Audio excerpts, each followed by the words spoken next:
Hello guys, আজ ভিডিওটা এখান থেকে স্টার্ট করলাম। আজ হঠাৎ করে একটু মনে হলো, এখানে একটু ঠান্ডা ঠান্ডা ভাব পড়েছে, তো হঠাৎ করেই মনে হলো যে আজ একটু চিকেন খিচুড়ি বানানো যায়।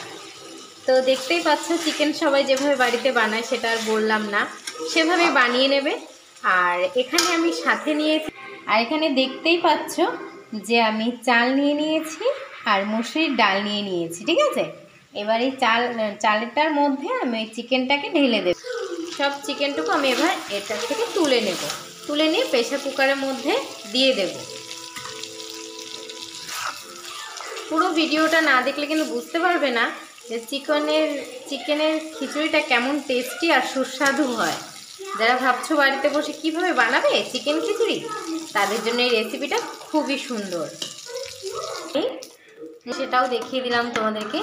এবার এটাকে আমি কম আছে অন্তত আধা ঘন্টা রেখে দেব, একদমই গ্যাসটা কমিয়ে দেবো, যেহেতু জলটা আমি কম দিয়েছি তার জন্য, ঠিক আছে। প্রথমে আমি গ্যাসটাকে একটু বাড়িয়ে দিলাম, 2 থেকে 3 মিনিট বাদে গ্যাসটাকে আমি কমিয়ে দেব। 2 থেকে 3 মিনিট হয়ে গেছে, এবারে গ্যাসটাকে আমি একদমই কমিয়ে দেব, লো আঁচে এটাকে হতে দেব। তাহলে মাংসটাও ভালো সিদ্ধ হয়ে যাবে আর চাল আর ডালটা একসাথে মিশে যাবে। এবার ঠিক আমি ফিরে আসবো আবার আধা ঘন্টা পরে, মানে 30 মিনিট পরে। এবার গরম জলে গ্যাসটা বন্ধ করে এবার জলটাকে আমি দিয়ে দেবো প্রেসার কুকারের মধ্যে।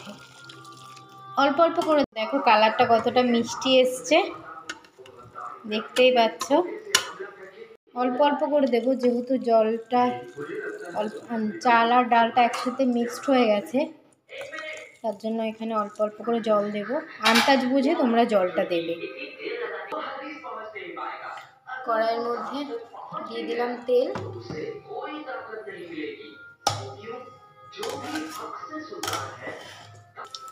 তারপরে একে একে সব মশলা আমি দিয়ে দেবো।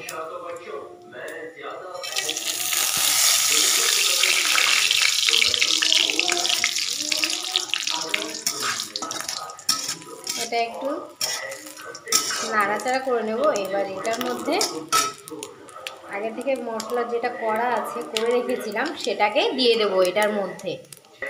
এবার এটার মধ্যে দিয়ে দিলাম মশলাটা, যেটা আগে থেকে করে রেখেছিলাম, রসুন, আদা আর লঙ্কার পেস্ট, সেটাকে দিয়ে দেবো।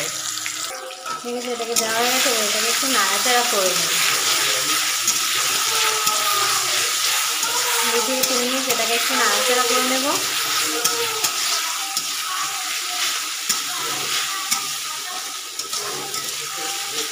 গন্ধটা না খুব সুন্দর বেরিয়েছে, জানো তো, এত দারুণ গন্ধটা বেরিয়েছে কি বলবো তোমাদেরকে।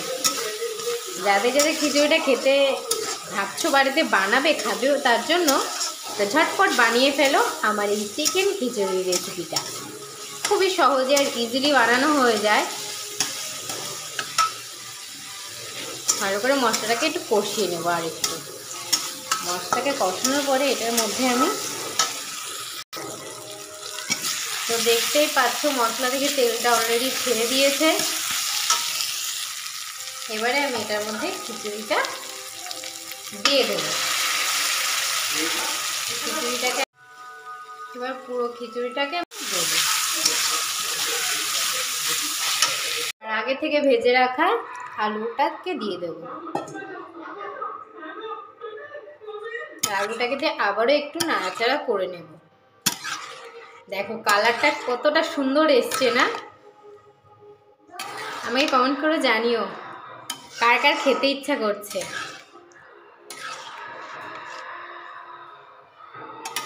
এবার এটাকে আমি হতে দেব আরও 15 মিনিট।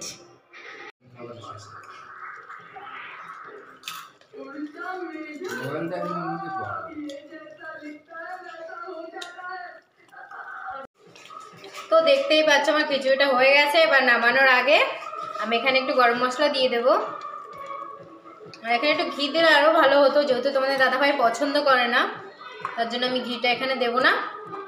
তোমরা যে যে যে ঘি খেতে পছন্দ করো সে অবশ্যই দিয়ে নেবে, তাহলে টেস্টটা অনেকটাই বেড়ে যাবে। আর গরম মশলা দেওয়াতে স্বাদটা অনেকটাই বেড়ে যাবে। দেখতেই পাচ্ছ খিচুড়িটার কালারটা এটাকে নামিয়ে সার্ভ করে নিলেই হয়ে গেল চিকেন খিচুড়ি।